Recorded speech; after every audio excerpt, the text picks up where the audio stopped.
قل هذه سبيلي أدعو إلى الله على بصيرة أنا ومن اتبعني وسبحان الله وما أنا من المشركين. بسم الله الرحمن الرحيم. السلام عليكم ورحمة الله وبركاته. الحمد لله على إحسانه والشكر له على توفيقه وامتنانه. أشهد أن لا إله إلا الله وحده لا شريك له تعظيما لشأنه، وأشهد أن محمدا عبده ورسوله الداعي إلى رضوانه صلى الله عليه وعلى آله وصحبه وإخوانه. أما بعد، فنسأل الله العظيم رب العرش الكريم أن يفقهنا في الدين ويعلمنا التأويل ويجعلنا هداة مهتدين، وأن يعلمنا ما ينفعنا وينفعنا بما علمنا ويزيدنا علما، إنه ولي ذلك والقادر عليه. اللهم آمين. قولوا آمين. Tayyib, ikhwani sekalian, barakallahu fikum. Alhamdulillah atas taufik dari Allah Subhanahu wa taala. Allah pertemukan kita di majlis yang nas'alullah an yaj'alaha majlisan mubarakan. Kali ini kita akan berbicara tentang apa urgensi atau apa fadilah menjadi seorang penuntut ilmu, seorang talibul ilm. Khususnya talibul ilm di masa-masa sekarang ini.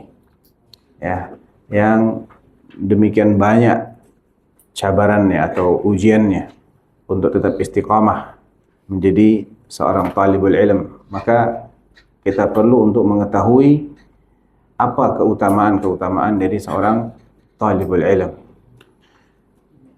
Allah Subhanahu wa taala dalam surah Al-Maidah ayat yang keempat atau ketiga atau keempat ya. Kalau Allah Ta'ala yas'alunaka madza uhilla lahum.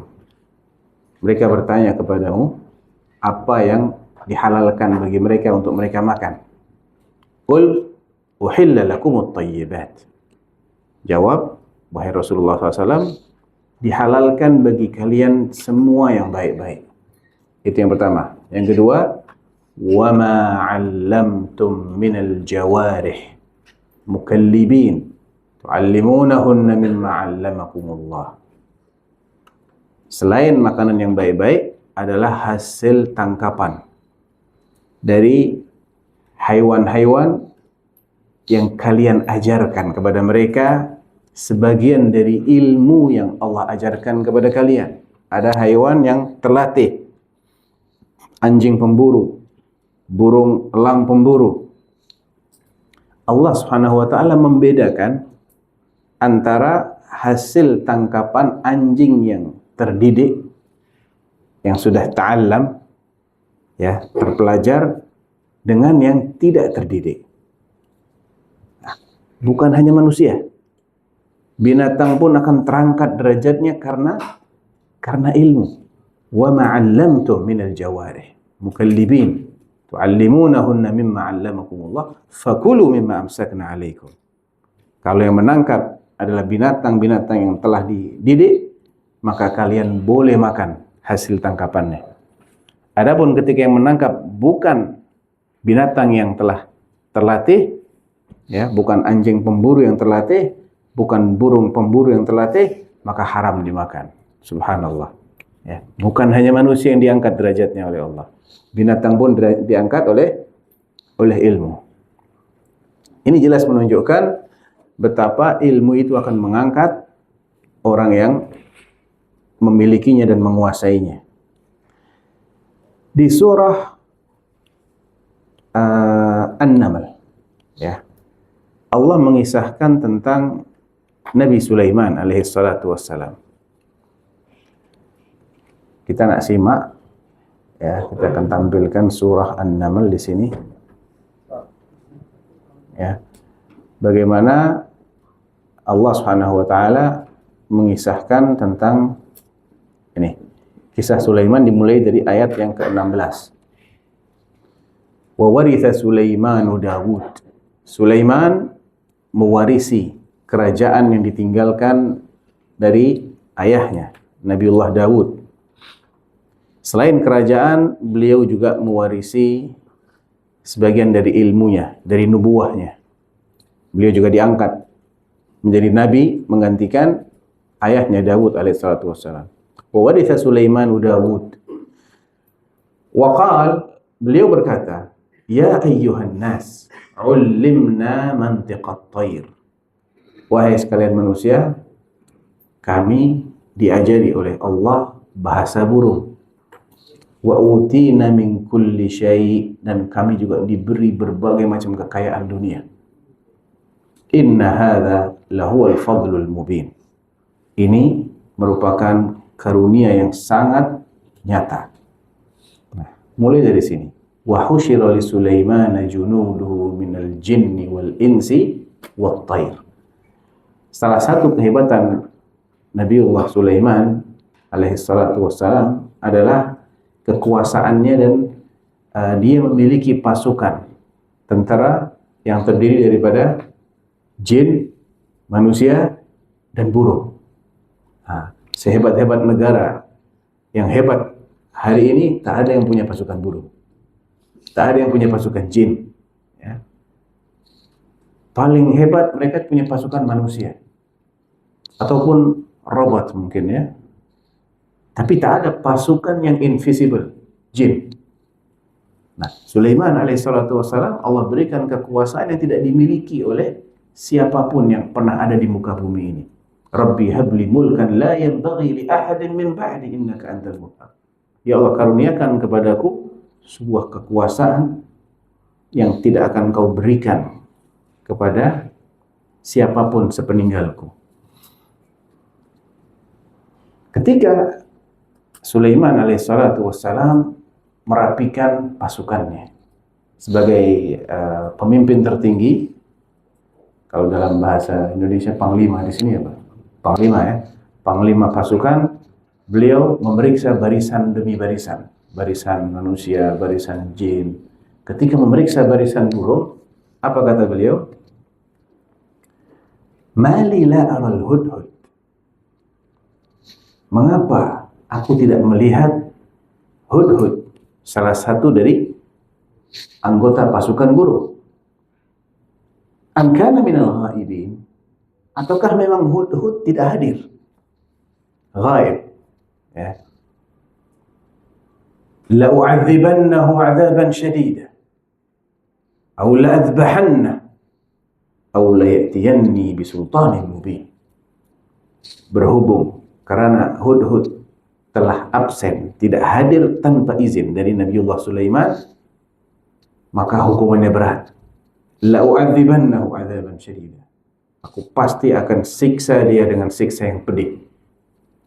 Sebagian ahli tafsir mengatakan siksa yang pedih ini adalah dengan dicabut satu persatu bulunya. Kemudian dibiarkan di gurun Sahara yang sangat terik panasnya tanpa diberi minum sampai dia mati. Artinya dibunuh perlahan-lahan. Aula azbahanna, atau aku bunuh dengan cepat. Aku sembelih dia. Au la ya'tiyanni bisultanin mubin. Ini mulai kita mengerucut kepada fadilah ilmu. Atau dia akan selamat jika dia membawa bukti yang nyata, alasan yang nyata, sultan. Allah sebut ilmu alasan hujjah ini sebagai sultan. Karena dia punya kekuasaan untuk menundukkan orang yang mendengarnya. Famakatha ghaira ba'id. Jadi cerita singkatnya, hudhud ini sudah dinyatakan, sudah divonis, istilahnya apa, divonis atau dihukum sebagai orang yang akan dibunuh baik secara perlahan atau secara cepat. Dan ketika dia datang, famakatha ghaira ba'id, tidak lama berselang setelah ultimatum tersebut, setelah pemakluman tersebut, datanglah hudhud ini. Antum perhatikan apa kata Hudhud. Famakatha ghaira ba'idin faqala ahattu bima lam tuhit bih. Ya.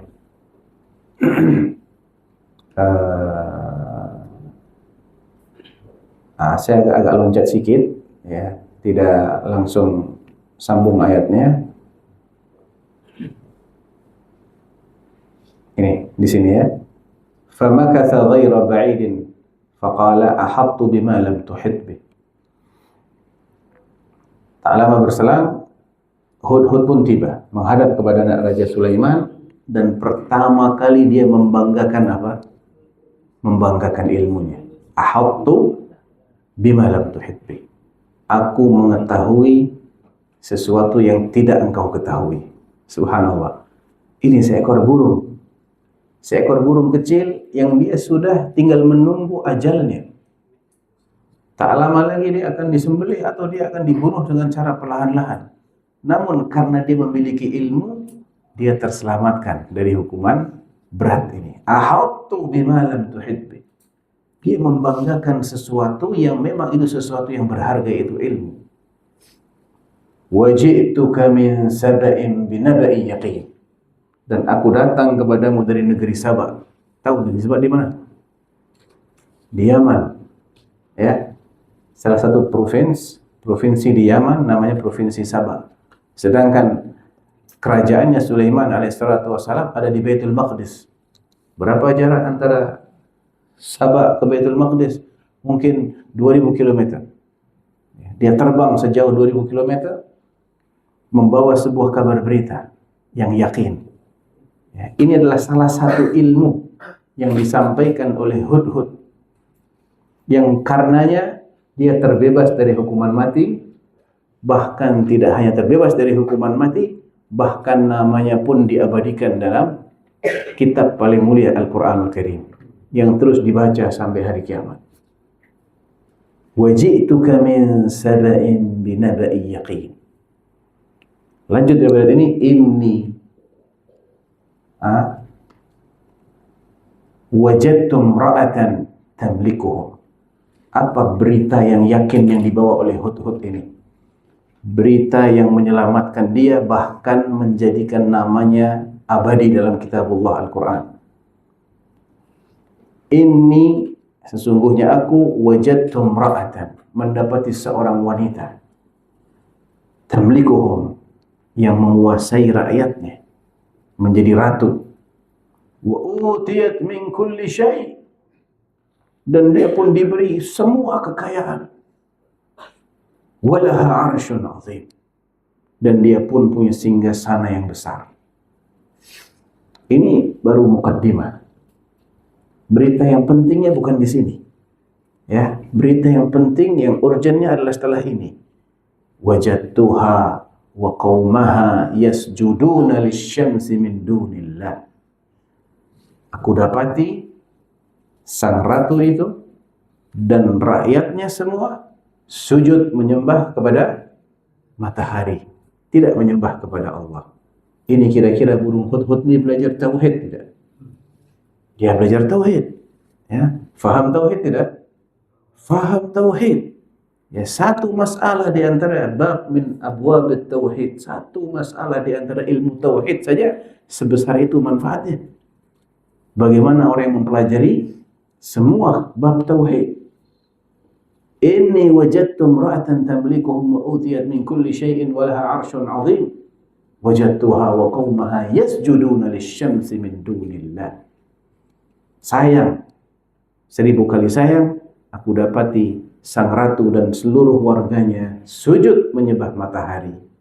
Jadi Hudhud adalah seekor burung yang wahid, burung yang memahami betapa buruknya itu perbuatan mempersekutukan Allah, syirik, dan betapa tercelanya orang-orang musyrik itu, sehingga kekayaan dan kekuasaan yang dimiliki pun tidak menjadi bernilai. Wa zayyana lahumus syaitanu a'malahum. Hudhud menambahkan bahwa yang menyebabkan mereka yang sudah kaya ini, punya peradaban yang maju ini, ya, negeri Saba itu bukan negeri yang tertinggal secara teknologi. Mereka negeri yang maju. Kekayaan mereka punya, ilmu mereka punya, ilmu dunia mereka punya. Tapi ilmu tauhid mereka nol, kosong. Ya. Wa zayyana lahumus syaitanu a'malahum. Di mata Hudhud yang terpelajar ini, yang berilmu ini, yang sering hadir kuliah tauhid, sering hadir kuliah tauhid sehingga dia bisa menyimpulkan seperti ini. Itu adalah perbuatan syaitan yang menjadikan amal perbuatan mereka sujud kepada matahari itu nampak indah di mata mereka. Ya, mereka kena syubhat. Karena tak belajar tauhid, mereka kena syubhat, tak punya ilmu syar'i. Ini bahaya. Ya. Walaupun seseorang menguasai teknologi namun dia tidak memiliki ilmu syar'i, di mata Allah dia tidak akan lebih mulia daripada binatang. Wa zayyana lahumus syaitanu a'malahum fasaddahum 'anis sabil fahum la yahtadun. Nah, ini juga menunjukkan betapa Hudhud ini mendalam ilmunya. Karena syaitan menampakkan kesesatan mereka itu, kekufuran mereka sebagai sesuatu yang indah, mereka pun terhalang dari mengikuti jalan kebenaran. Ya, ketika kebatilan itu nampak indah di mata seseorang, maka kebenaran akan tertutup. Inilah bahayanya orang yang tidak mengerti hakikat dari kebenaran. Orang yang tidak memahami kebenaran, dia akan terkena syubhat. Wa zayyana lahumu syaitanu a'malahum fasaddahum 'anis sabil fahum la yahtadun. Mereka pun tidak mendapatkan hidayah. Kemudian selepas ini ada yang mengatakan ini masih lanjutan dari kata-kata burung Hudhud. Ada yang mengatakan ini bukan lagi lanjutan ucapan Hudhud. Alla yasjudu lillah alladhi yukhrijul khaba'a fis samawati wal ardi wa ya'lamu ma tukhfuna wa ma tu'linun. Allahu la ilaha illa huwa rabbul arsyil azim. Ya. Mengapa mereka tidak sujud kepada Allah? Harusnya mereka sujud kepada Allah, bukan kepada matahari, karena Allah yang mengetahui Allah yang mengeluarkan semua yang tersembunyi dalam perut bumi, di langit maupun di bumi, dan Allah yang mengetahui apa yang mereka sembunyikan ataupun yang mereka tampakkan. Allah tidak ada yang berhak diibadahi kecuali Dia. Dialah penguasa arsy yang besar. Nah, kalaulah burung Hudhud terselamatkan karena ilmu tauhidnya, maka berikutnya ya, dia mengabarkan kepada Nabi Sulaiman bahwa masih ada kemusyrikan di negeri Saba yang sangat jauh. Sekedar mengabarkan adanya kemusyrikan di sebuah negeri yang jaraknya sangat jauh, ya, negeri Saba. Itu sudah bisa menyelamatkan dia dari hukuman mati. Ya. Lantas bagaimana ketika seseorang tidak hanya mengetahui ada kemusyrikan, namun dia juga mendalami tauhid ini dan mendakwahkan tauhid dan memperjuangkan tauhid hingga mati di atas tauhid?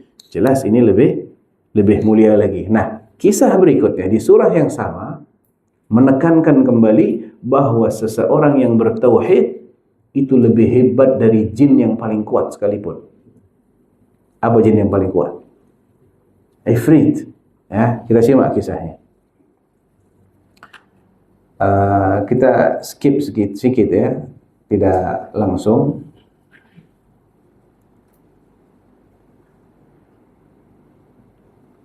Nah, Sulaiman alaihi salatu wassalam kemudian mengadakan yang dikenal dengan sayembara, ya, perlombaan. Qala ya ayyuhal mala'. Nah, Sulaiman berkata kepada apa istilahnya, pembesar-pembesarnya, pembesar dari burung, pembesar dari jin, pembesar dari manusia. Beliau buat sayembara perlombaan, ayyukum ya'tini bi'arshiha qabla an ya'tuni muslimin. Nah, setelah mengirimkan surah kepada Ratu Bilqis, memerintahkan atau mengajaknya untuk masuk Islam, dan datang menghadap kepada Sulaiman. Sebelum Ratu Bilqis datang, Sulaiman nak buat kejutan, nak buat surprise. Apa surprise-nya? Dia akan hadirkan singgasananya yang besar itu sebelum pemilik singgasananya datang. Surprise ini ya, kejutan. Maka dia tawarkan kepada para pembesarnya dari jin, dari manusia, dari burung, ayyukum ya'tini bi'arsyiha. Siapa di antara kalian yang sanggup menghadirkan singgasananya Bilqis yang besar itu ke sini sebelum dia datang menghadap kepadaku. Qabla ya'tuni muslimin. Maka yang pertama kali mengatakan sanggup adalah Ifrit. Qala ifritun minal jin. Ifrit dari bangsa jin mengatakan, ana atika bihi qabla an taquma min maqamik. Aku sanggup menghadirkan singgasana Bilqis itu ke hadapanmu sebelum engkau bangkit dari singgasanamu, wahai Sulaiman. Disebutkan bahwasanya Nabiullah Sulaiman itu memiliki waktu-waktu tertentu, ya, jam-jam tertentu misalnya, di mana beliau akan bangkit dari singgasananya. Nah, sebelum datangnya waktu itu, singgasana akan hadir di hadapanmu. Ya, kira-kira akan menghabiskan waktu beberapa jam. Tapi itu sudah cepat sekali.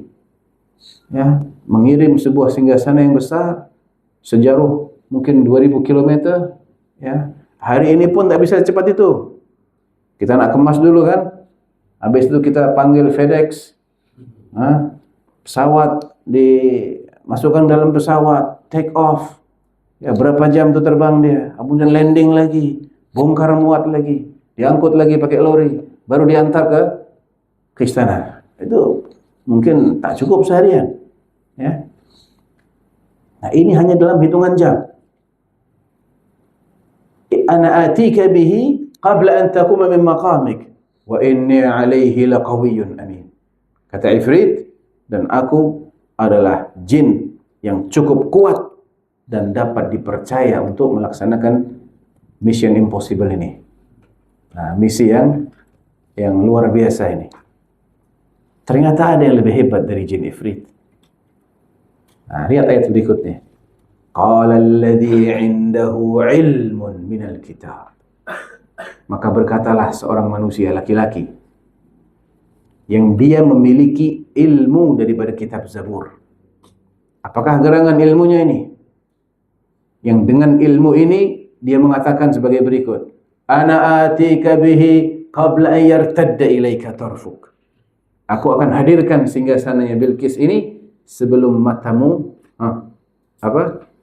berkedip.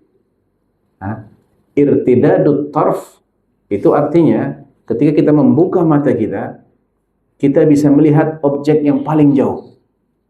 Untuk memahami objek terjauh yang kita lihat saat kita buka mata kita, itu namanya irtidadut tarf. Singkat sekali kan? Kalau kita buka ini, sekali, itu yang paling jauh apa? Nah, sesingkat itulah waktu yang diperlukan oleh seorang manusia ini untuk menghadirkan singgasananya Bilqis karena dia ada ilmunya. Ilmu apa ini? Ada yang tahu? Ini pun juga ilmu tauhid ternyata. Dalam tafsir disebutkan wa kana ya'lamu ismallah al-a'zam alladhi idza du'iya bihi ajab wa idza su'ila bihi a'ta. Ternyata ilmu rahasianya orang ini adalah dia mengetahui satu daripada nama-nama Allah yang paling agung. Al-Ismul A'zam. Yang ketika Allah dipanggil dengan menyebut nama itu, Allah akan ijabahi, Allah akan mustajabah. Dan ketika diminta dengan menyebut nama ini, Allah akan beri permintaannya. Kalaulah orang yang mengetahui satu di antara nama-nama Allah diberi kehebatan seperti ini, bahkan bisa mengalahkan jin yang paling kuat sekalipun, lantas bagaimana dengan orang yang mendalami ilmu tauhidul asma was sifat? Nah, ini menunjukkan betapa pentingnya seseorang itu belajar ilmu syar'i utamanya adalah ilmu tauhid. Ya. Karena ini adalah ilmu yang mengenalkan kita kepada zat yang paling agung, zat yang paling mulia. Dan keutamaan suatu ilmu itu, ayuhal ikhwah, sebanding dengan keutamaan yang dipelajari dalam ilmu itu. Karena Allah adalah zat yang paling utama, zat yang paling mulia, zat yang paling agung, maka ilmu yang mempelajari tentang sifat-sifat Allah, aturan-aturan Allah, apa yang akan mendatangkan ridha Allah, apa yang akan mengundang kemurkaan Allah. Ilmu syar'i secara umum, mulai dari ilmu tauhid, ini adalah ilmu yang paling mulia, paling besar pahalanya, paling mendekatkan seseorang kepada Allah Subhanahu wa taala. Nah, ini adalah mukaddimah. Maka mudah-mudahan dengan mukaddimah ini kita semua tetap semangat, ya.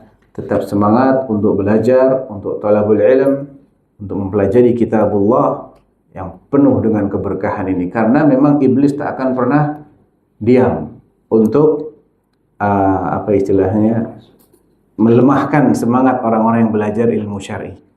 Karena dia tahu hanya mereka-mereka lah yang tak mempan dengan syubhatnya. Ya, ada sebuah kisah antara ahli ibadah dengan ahli ilmu. Ya, kisah ini dialami oleh salah seorang alim min ulama al-Hanabilah. Namanya Syekh Abdul Qadir Al-Jilani. Pernah dengar? Pernah ya? Syekh Abdul Qadir Al-Jilani, alim min ulama ahli sunnah, ya, dari madhab Hambali, yang terkenal dengan memiliki karamah yang banyak. Nah, Abdul Qadir Al-Jilani rahimahullah pernah suatu ketika beliau melakukan perjalanan safar. Nah, seperti biasanya orang yang sedang safar, ketika letih dia berteduh di bawah pohon. Nah, ketika dia berteduh di bawah pohon, tiba-tiba ada sebongkah awan yang ada di atasnya. Kemudian dari arah awan itu dia mendengar suara, "Ya Abdul Qadir." Dipanggil namanya. "Ya Abdul Qadir, innani anallah." Apa artinya? Sesungguhnya aku adalah Allah. Wa qad ahlaltu laka ma harramtu 'alan nas. Dan aku telah menghalalkan bagimu semua yang aku haramkan buat orang lain. Apa yang haram buat orang lain, halal bagimu. Apa kata Syekh Abdul Qadir? "Ikhsa, innama anta syaitan." Ya. Pergi sana, dasar kamu adalah syaitan. Dia tak mempan dengan syubhat ini. Suara itu pun berubah. "Wa ma yudrika anni syaitan." Kamu tahu dari mana kalau aku adalah syaitan? Wallahi, katanya, ada 70 orang ahli ibadah yang berhasil aku sesatkan dengan cara yang sama. Baru kamu yang tidak berhasil aku sesatkan. Lihat betapa pentingnya ilmu, ayyuhal ikhwah. Ilmu ini akan membentengi kita. Yang tak belajar tauhid mana tahu hal seperti ini. Mana faham dia? Ya. Dia mungkin akan tersesat demikian dengan sangat mudahnya. Masya Allah, saya ini wali ternyata. Saya punya karamah luar biasa. Allah bicara sama saya.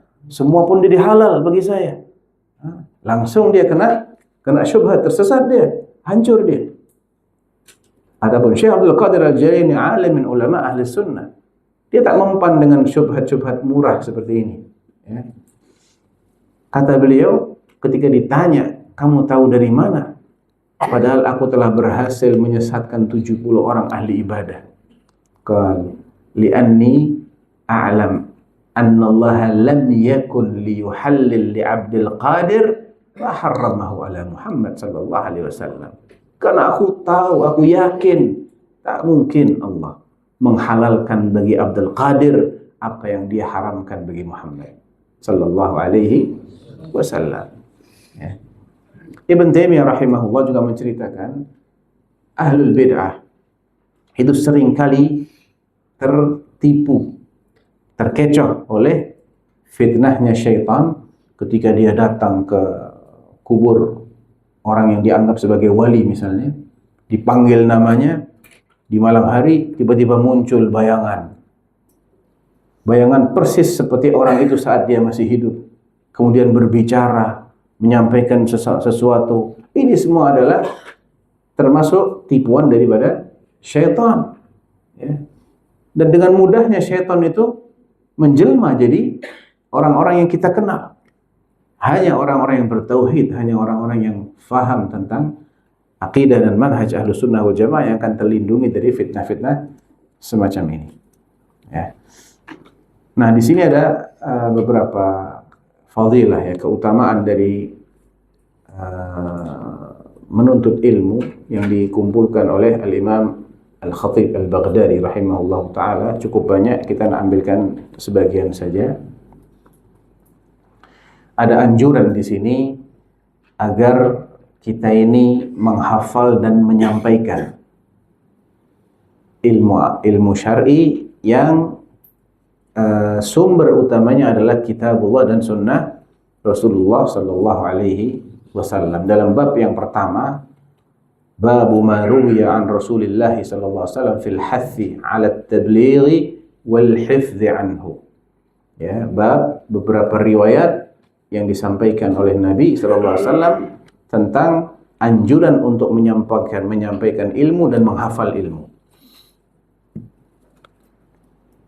Yang pertama adalah hadis yang berbunyi ballighu anni walau ayah wa hadithu anni wala takdzibu alayya.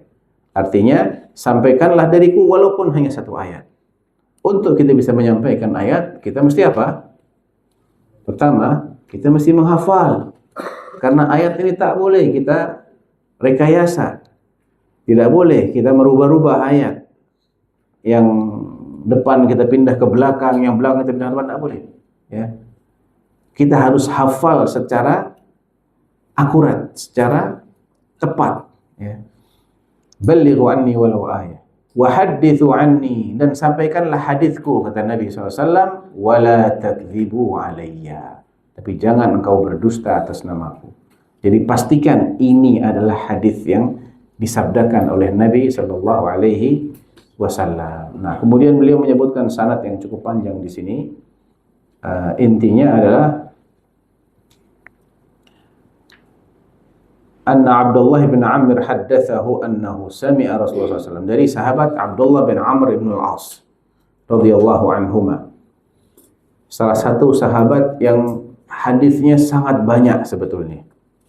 Bahkan Abu Hurairah pun mengakui, ma min ahadin min ashabi Rasulillah sallallahu alaihi wasallam aktsara haditsan minni illa ma kana min Abdullah bin Amr bin al-As fa innahu kana yaktub wa la aktub.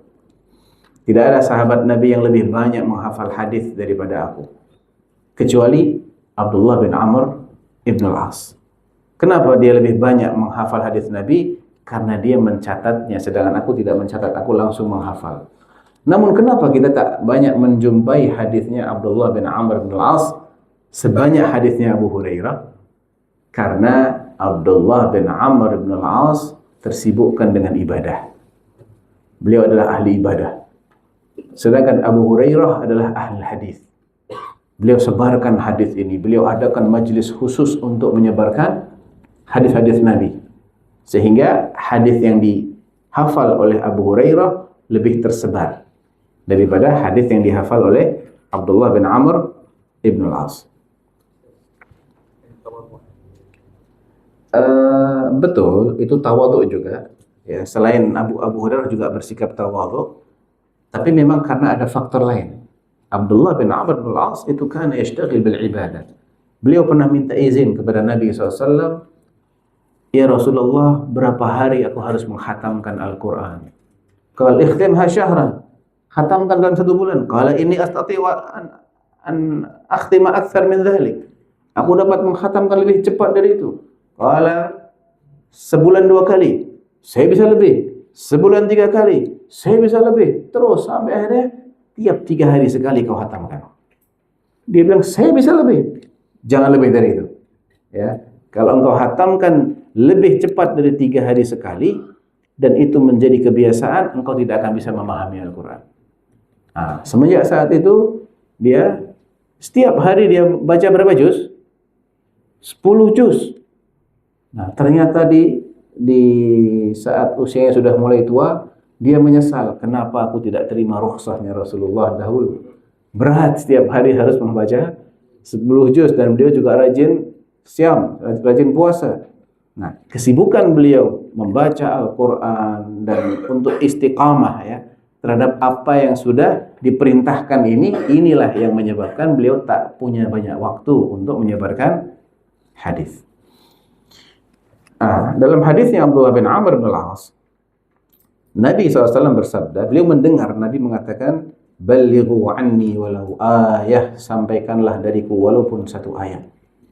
Wa hadithu an Bani Israel wala haraj." Silahkan bercerita tentang Bani Israel. Berita-berita yang terkait dengan Bani Israel, silahkan kau sampaikan. Wa man kadzaba alayya muta'ammidan falyatabawwa maq'adahu minan nar. Tadi ada perintah untuk menyampaikan dari Rasulullah SAW walaupun satu ayat dan menyampaikan hadis dari Bani Israel, tentunya hadis Nabi tentang Bani Israel ataupun kisah-kisah Bani Israel yang tidak bertentangan dengan aturan syariat. Tapi hati-hati, jangan sampai engkau berdusta atas namaku. Artinya menyandarkan kepada Nabi SAW apa yang tidak pernah beliau ucapkan, atau menyandarkan kepada beliau apa yang tidak pernah beliau perbuat. Ini namanya al-kadzib ala Nabi SAW, berdusta atas nama Nabi. Karena siapapun yang melakukan kedustaan atas nama Nabi, maka hendaklah dia memesan tempat duduknya di neraka. Ya. Nah, ini ada perintah dari Nabi untuk menghafal baik-baik. Jangan sampai kita menyebutkan sesuatu yang tidak disebut oleh Nabi SAW. Berat nanti. Nabi tidak mengatakan itu, tapi karena hafalannya tidak baik, dia tambahkan kata-kata tertentu. Berubah maknanya. Nah, ini bisa masuk dalam al-kadzib ala Nabi sallallahu alaihi wasallam. Kemudian ada hadis lain yang cukup terkenal yang akan menjadikan seseorang itu semangat dalam menghafal, khususnya menghafal hadis Rasulullah sallallahu alaihi wasallam, yaitu naddarallahu imra'an sami'a minna haditsan faballagha. Ini doa daripada Nabi SAW agar Allah memberi cahaya di wajah setiap orang yang mendengar hadis beliau lalu menghafalnya dan menyampaikannya secara tepat kepada orang lain. Nah, ini diriwayatkan dari sahabat Zaid bin Thabit. Saya tak baca sanadnya agar lebih singkat. An Zaid bin Thabit radhiyallahu anhu qala Rasulullah SAW, Nabi bersabda, "Naddarallahu imra'an sami'a minna haditsan." Semoga Allah memberi cahaya pada wajah seseorang yang mendengar satu hadis. Lihat, mendengar dan menghafal satu hadis saja didoakan oleh Nabi agar mendapat cahaya. Bagaimana jika dia menghafal 40 hadis? Bagaimana jika 100? Bagaimana jika menghafal lebih banyak lagi dari itu? Ya, fahafidhahu. Setelah dia mendengar hadis ini, dia hafalkan hadis itu. Kenapa dia hafalkan? Dia ingin sampaikan kepada orang lain. Hatta yuballighahu kama sami'ahu. Dia hafalkan baik-baik agar dia sampaikan persis seperti yang dia dengar. Sesuai dengan yang dia dengar. Tidak ada kesalahan-kesalahan. Farubba hamili fiqhin ghairi faqih. Karena boleh jadi orang yang menyampaikan sebuah hadis, fiqh di sini artinya hadis. Orang yang menyampaikan sebuah hadis kepada orang lain itu lebih faham maksud daripada hadis ini daripada yang menghafalkannya. Ada kalanya orang itu hanya menghafal, namun dia kurang memahami maknanya. Nah, ketika dia menghafal secara akurat, secara tepat, dia bisa mendapatkan penjelasan dari orang lain sesuai dengan nas hadis yang dia hafal. Namun ketika hafalannya tidak detail, tidak akurat, tidak tepat, mungkin ada 1-2 kata yang tidak dia sebutkan, padahal seandainya dia sebutkan ada tambahan ilmu di balik kalimat-kalimat ini. Ya. Farubba hamili fiqhin ghairu faqih wa rubba hamili fiqhin ila man huwa afqahu minhu. Kemudian ada juga hadis yang sangat populer terkait menghafalkan 40 hadis, walaupun hadis ini dhaif, ya. Ya, hadis ini dhaif dan disepakati kedhaifannya, namun sangat terkenal sekali. Yang di situ ada anjuran untuk menghafal hadis. Tapi cukuplah bagi kita hadis yang tadi. Man nadharallahu imra'an sami'a minni haditsan fahafidhahu hatta yuballighahu ghairah. Cukuplah itu sebagai fadilah besar bagi orang yang menghafal hadis Nabi untuk dia sampaikan kepada orang lain. Kemudian wasiat Nabi SAW agar memuliakan para penghafal hadis. Mereka-mereka yang menyebarkan hadisnya beliau dan mengamalkan hadis beliau. Ya. Apa wasiatnya?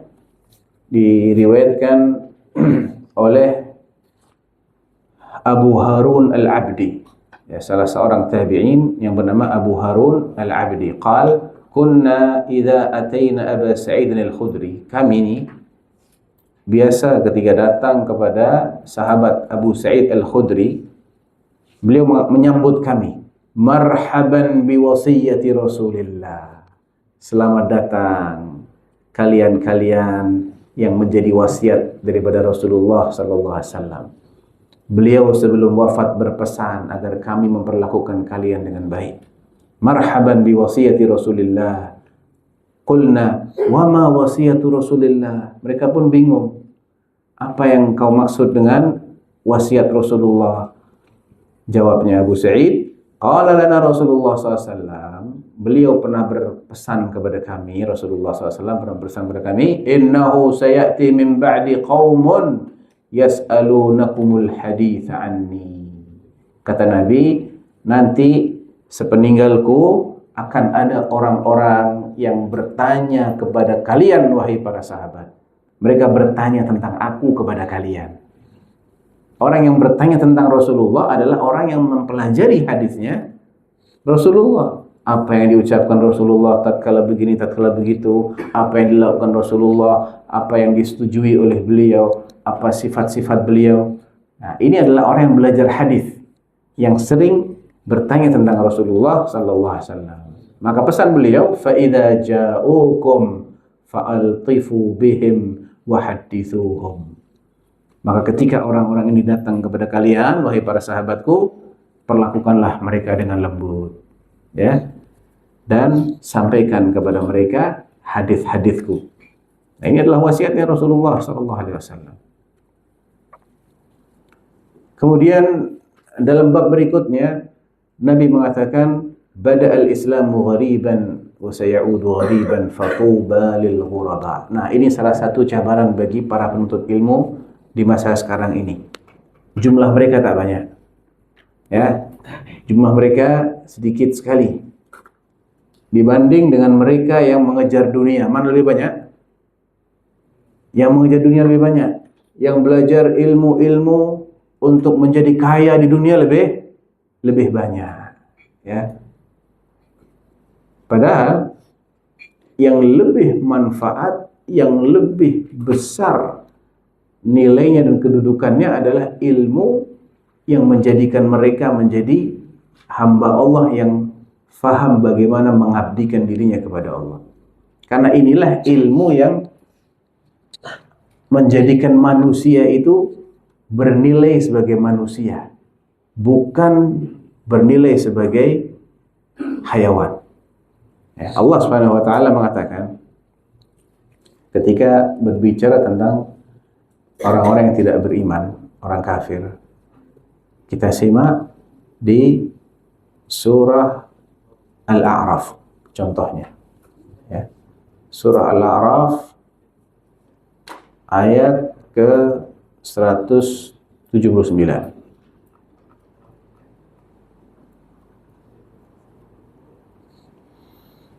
وَلَقَدْ ذَرَأْنَا لِجَهَنَّمَ كَثِيرًا مِنَ الْجِنِّ وَالْإِنسِ. Al-ayat. Kami telah siapkan Jahannam, neraka Jahannam itu akan dihuni oleh banyak jin dan juga banyak manusia. Ya. Jadi banyak daripada jin dan manusia ini akan menjadi penghuni daripada neraka Jahannam. Kenapa? Apakah karena mereka tak punya akal? Apakah karena mereka ini orang yang tak bisa mendengar, tak bisa melihat? Bukan. Lahum qulubun.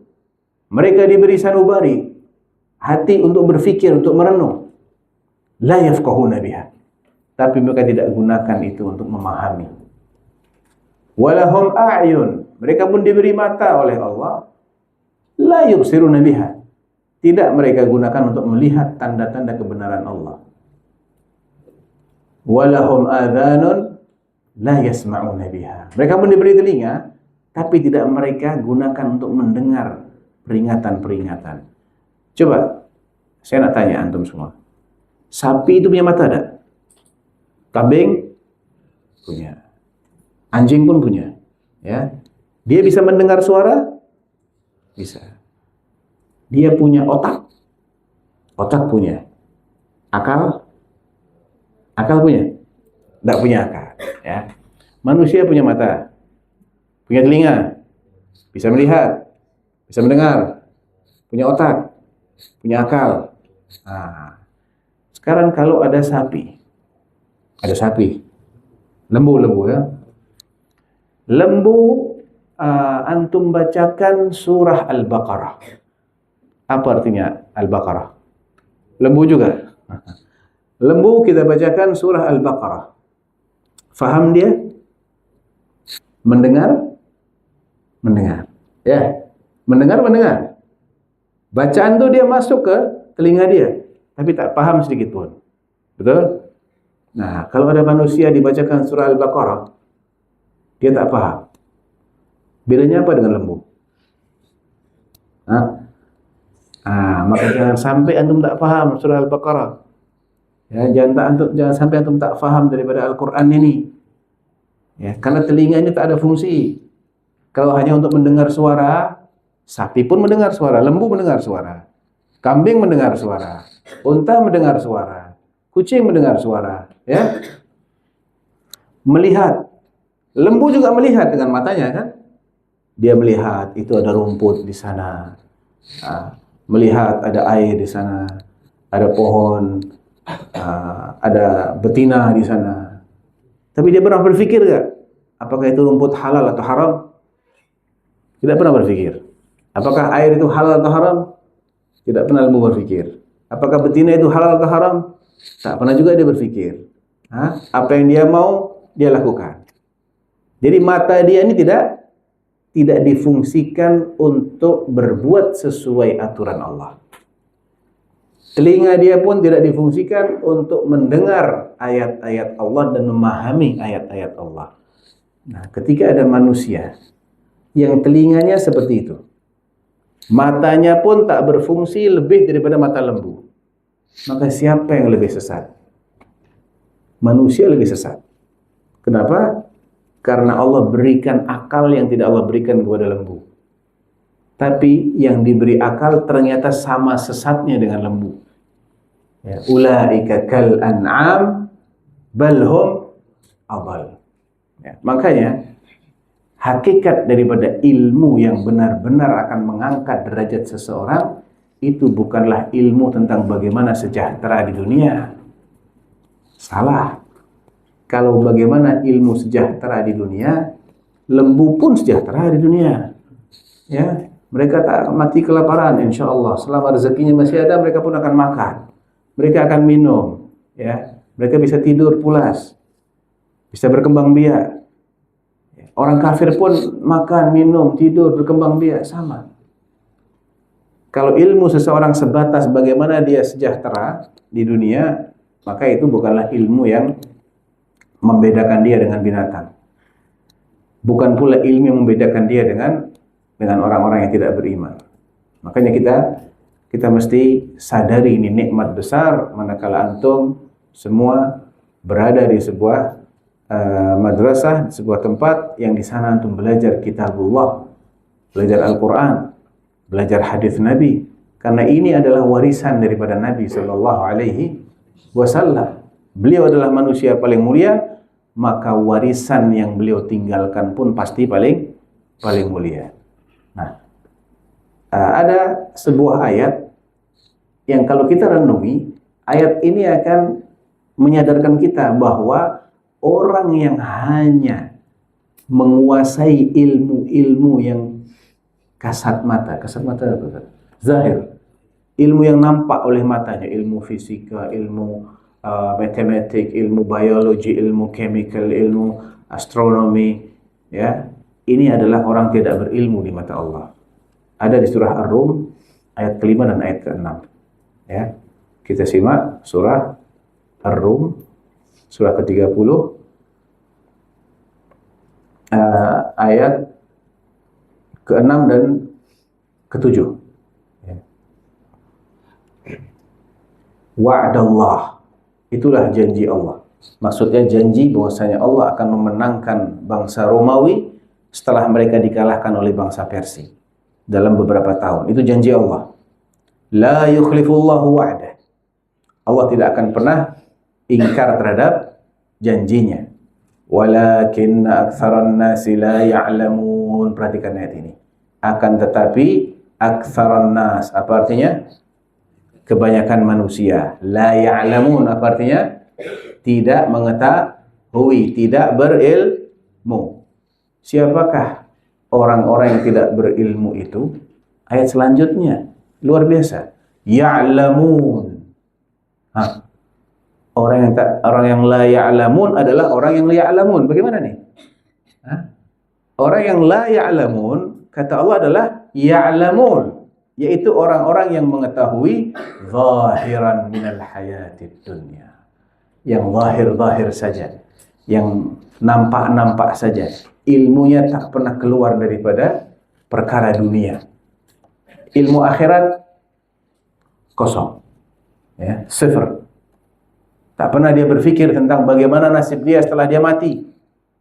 Dia hanya berpikir bagaimana saya survive di dunia ini, bagaimana saya tetap makan enak, tidur nyenyak, bagaimana dia nak puaskan syahwatnya dia. Itu yang dia hanya pelajari. Itulah ilmunya orang kafir. Ya, orang kafir tak pernah berpikir bagaimana di akhirat nanti. Mereka hanya berpikir bagaimana membangun peradaban. Ya'lamuna zahiran minal hayatid dunya wa hum 'anil akhirati hum ghafilun. Sedangkan mereka lalai terhadap akhirat mereka. Tak pernah berpikir bagaimana nasibnya ketika mati dalam kubur, ditanya malaikat. Bagaimana nak jawab pertanyaan malaikat? Bagaimana nanti ketika dibangkitkan dari kubur dalam keadaan telanjang, tak berkhitan, tak beralas kaki, ya, matahari dekat hanya sejarak 1 mil, orang berenang pada peluhnya masing-masing, pada keringat masing-masing. Dia tak pernah berpikir ke sana. Dia tak pernah belajar itu. Dia hanya belajar bagaimana jadi orang kaya. Ini adalah orang-orang yang la ya'lamun, tidak berilmu di mata Allah Subhanahu wa taala. Ya.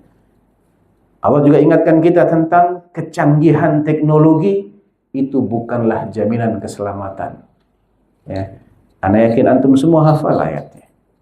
Alam tara kaifa fa'ala rabbuka bi'ad irama dhatil 'imad allati lam yukhlaq mithluha fil bilad wa thamud alladhina jabu as-sakhra bil wad wa fir'auna dhil autad alladhina taghaw fil bilad فأكثروا فيها الفساد فصب عليهم ربك سوط عذاب. Nah, apa makna dari ayat-ayat ini? Tidakkah engkau wahai Rasulullah SAW perhatikan bagaimana Allah berbuat terhadap kaum Ad? Kaum Ad ini bukanlah orang-orang yang bodoh, bukan bangsa yang lemah secara finansial, secara teknologi, bukan. Mereka adalah penduduk negeri Iram, Iramadatil Imad. Mereka yang memiliki tiang yang demikian tinggi, bangunan yang menjulang tinggi, allati lam yukhlaq mithluha fil bilad. Yang belum pernah ada peradaban di muka bumi yang mampu membangun, yang kuasa membangun lebih tinggi dari mereka sebelum itu. Jadi mereka menguasai teknologi arsitektur, ya, ilmu yang membangun bangunan yang tinggi-tinggi. Mereka bukan orang-orang bodoh, bukan bangsa yang tertinggal. Wa thamud alladzina jabu as-sakhra bil wad. Demikian pula tidaklah engkau perhatikan bagaimana Allah berbuat terhadap kaum Thamud. Kaumnya siapa? Kaumnya Nabi siapa ini? Nabi Saleh. Ya. Apa kehebatan mereka? Mereka melubangi batu-batu yang ada di gunung, mereka jadikan sebagai tempat tinggal. Ya. Gunung mereka pahat ya istilahnya, dijadikan sebagai rumah-rumah. Kira-kira pakai alat apa ini memahat gunung? Ya. Hari ini pun jika kita hendak membuat rumah di gunung, itu bukan perkara mudah. Betul? Manusia punya alat-alat berat, punya excavator, punya macam-macam, punya crane, tapi itu pun tidak menjadi perkara yang mudah. Jadi mereka ini punya teknologi yang hebat di masa itu. Wa thamud alladzina jabu as-sakhra bil wad wa fir'auna dzil autad, dan juga Fir'aun yang dia memiliki pasak-pasak, yang di sana dia mengikat orang-orang yang akan dia siksa. Kaum 'Ad, kaum Thamud, dan juga Fir'aun ini bersekutu dalam satu hal. Alladzina taghaw fil bilad. Mereka semua telah melampaui batas di muka bumi. Fa'aktsaru fiha al-fasad. Mereka banyak berbuat kerusakan. Hasilnya apa? Fasabba 'alaihim rabbuka sawta 'adzab. Maka Rabbmu, Tuhanmu, menimpakan kepada mereka cemeti azabnya, azab yang keras. Artinya kecanggihan teknologi tidak dibarengi dengan iman tak bisa menyelamatkan. Ya. Oleh karena itu, alangkah beruntungnya mereka-mereka yang diberi nikmat oleh Allah Subhanahu wa taala untuk mempelajari kitabullah dan sunnah Rasulullah sallallahu alaihi wasallam, yang dengan itu Allah akan muliakan mereka. Nah, sebagai penutup, Ustaz nak bawakan satu ayat lagi di surah Al-A'raf.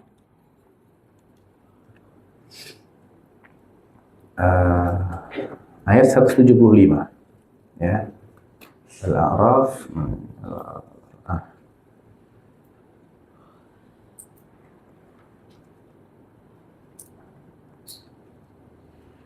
Watlu alaihim naba'al ladzi atainahu ayatina fansalakha minha. Bacakanlah wahai Rasulullah sallallahu alaihi wasallam kepada mereka umatmu berita tentang seseorang yang sebetulnya kami pernah memberikan ayat-ayat kami kepadanya. Fansalakha minha. Insalakha itu artinya orang yang melepaskan kulitnya sendiri. Kulit nih. Nah, kulit ini yang menjadikan orang nampak tampan kalau laki-laki. Dan kulit pula yang menjadikan perempuan nampak cantik. Nah, pernah lihat Ratu Kecantikan Dunia? Tak pernah pun tak apa. Ya. Kalau pernah, itu seandainya kulitnya dikelupas, seperti apa tuh mukanya? Mengerikan, ya? Ratu mengerikan dunia. Nah, hanya kulit yang tipis inilah yang menjadikan orang itu nampak cantik atau laki-laki itu nampak tampan. Nah, Allah menyerupakan orang yang diberi ayat-ayat Allah namun dia tinggalkan ayat-ayat Allah itu seperti orang yang melepaskan kulitnya sendiri. Fansalakha minha fa'atba'ahu syaitan, maka dia pun diikuti oleh syaitan. Fakana minal ghawin, jadilah dia termasuk orang-orang yang tersesat. Walau syi'na la rafa'nahu biha walakinnahu akhlada ilal ard wattaba'a hawa. Andai kami berkehendak, sebetulnya ayat-ayat itu akan menjadikan kami mengangkat derajatnya. Andai dia tak lepaskan dirinya dari ayat-ayat kami, derajatnya akan terangkat. Namun dia lepaskan dirinya dari ayat-ayat kami dan dia lebih memilih untuk tiarab. Apa tiarab, Ustaz? Akhlada ilal ard. Tetap di apa itu? Posisi yang orang rebah di tanah itu. Namanya apa? Tiarab. Dia memilih untuk tak mau diangkat oleh Allah. Akhlada ilal ard. Dimuliakan tak mau. Dia milih untuk dihinakan sehina-hinanya. Wattaba'a hawa, dan dia perturutkan hawa nafsunya. Perumpamaan dia ini seperti apa? Ini teruk sangat nih perumpamaannya. Famathaluhu kamathalil kalb. Allahu Akbar. Perumpamaan orang-orang ini seperti anjing. In tahmil alaihi yalhath au tatrukhu yalhath. Jika engkau bawa makanan kepada anjing, dia akan menjulurkan lidahnya. Engkau lempar dia pun menjulurkan lidahnya. Tak kau kasih makanan, dia menjulurkan lidahnya, dikasih makanan menjulurkan lidahnya. Dzalika mathalul qaumil ladzina kadzdzabu biayatina. Itulah perumpamaan orang-orang yang mendustakan ayat-ayat kami. Faqsusil qasasa la'allahum yatafakkarun. Maka alangkah beruntungnya orang-orang yang menghabiskan umurnya untuk mempelajari ayat-ayat Allah, untuk menghafal ayat-ayat Allah, untuk mempelajari hadis-hadis Rasulullah SAW, kemudian menyebarkannya. Khairukum man ta'allama al-Quran wa 'allamah. Sebaik-baik kalian adalah yang mempelajari Al-Quran kemudian mengajarkannya kembali. Naddarallahu imra'an sami'a minni haditsan fahafidhahu hatta yuballighahu ghairah. Semoga Allah memberikan cahaya bagi orang-orang yang menghafal sebuah hadis dariku kemudian dia sampaikan kepada orang lain. Jadi mudah-mudahan dengan sejumlah ayat-ayat dan hadis-hadis tadi kita tetap semangat untuk talabul ilm, dan ingat bahwa sesuatu yang mahal memang tak mudah didapat. Ya. Kalau yang mudah didapat biasanya murah. Itu pasir banyak di depan. Ada harganya? Murah harganya. Kalau berlian susah didapat kan? Mutiara susah didapat. Maka harganya pun apa? Mahal. Tak banyak, tak ramai orang yang mau bersabar menyelam di laut untuk mencari sebutir mutiara. Ya. Oleh karena itu ilmu pun ini mahal, sehingga perlu kesabaran, perlu saling tawasau bil haq wa tawasau bis sabr, saling mengingatkan agar kita istiqamah di atas jalan yang berat tapi juga mulia. Ya. Mudah-mudahan tausiah ini bisa memberikan kita semangat untuk tetap istiqamah di atas jalan yang mulia ini. Mungkin ada pertanyaan atau apa? Nah,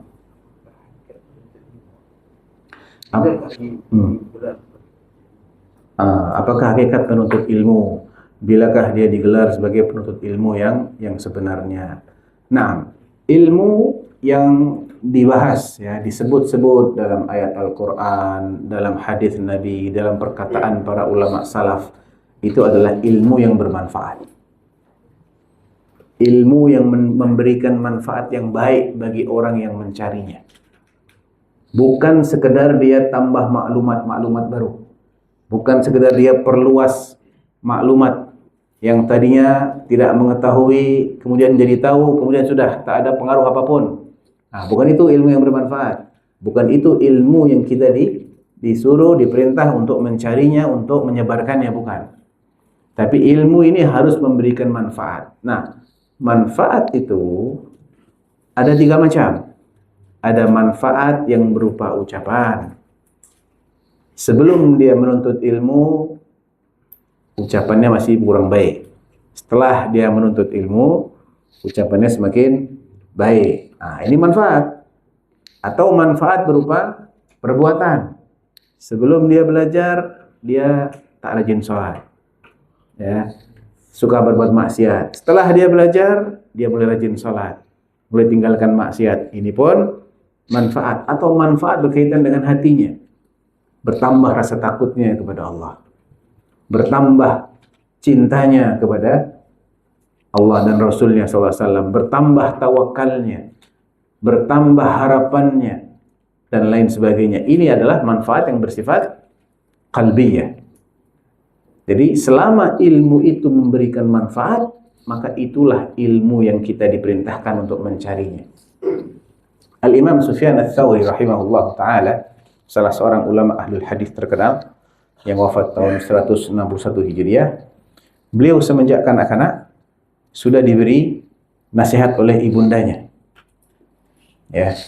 Ya bunayya utlubil hadis wa ana akfika bimighzali.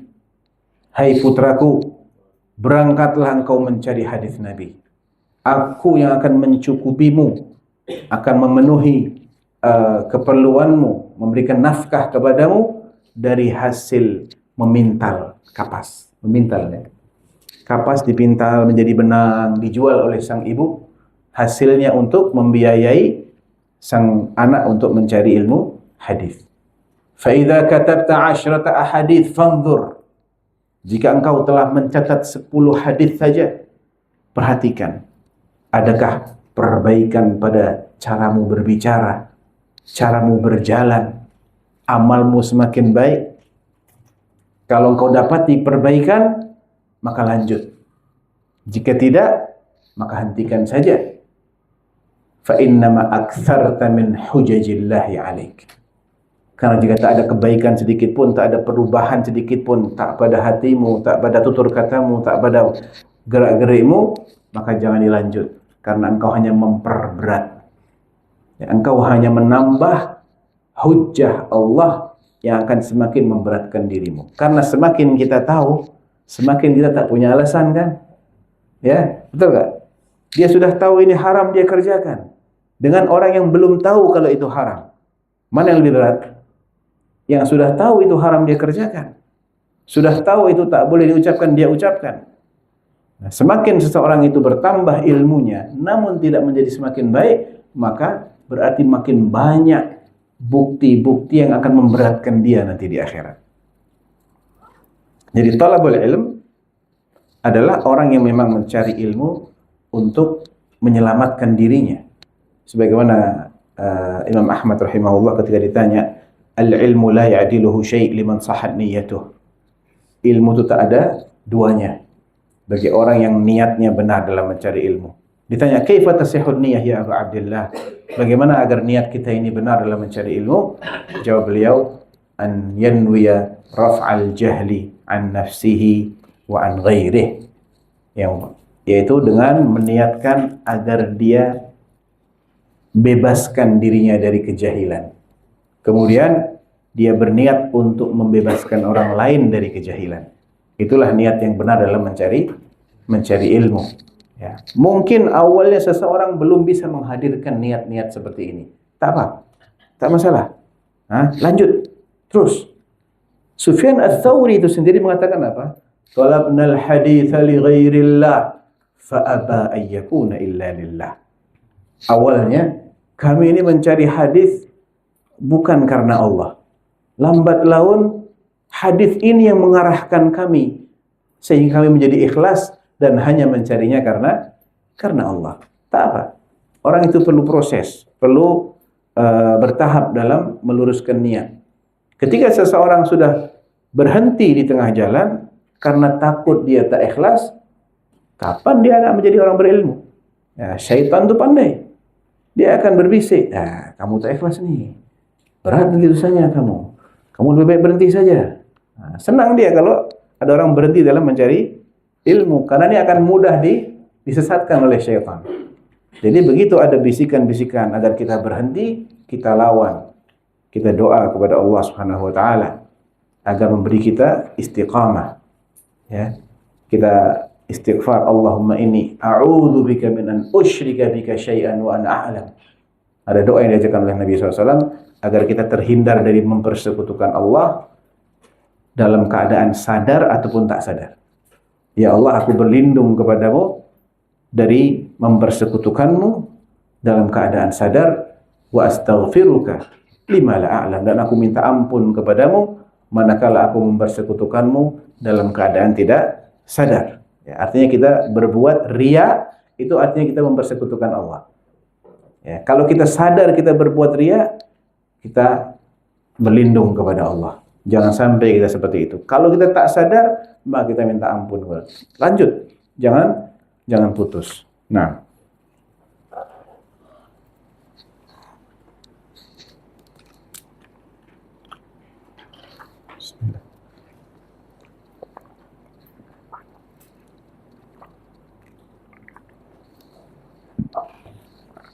Ada lagi pertanyaan?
Tak ada pertanyaan?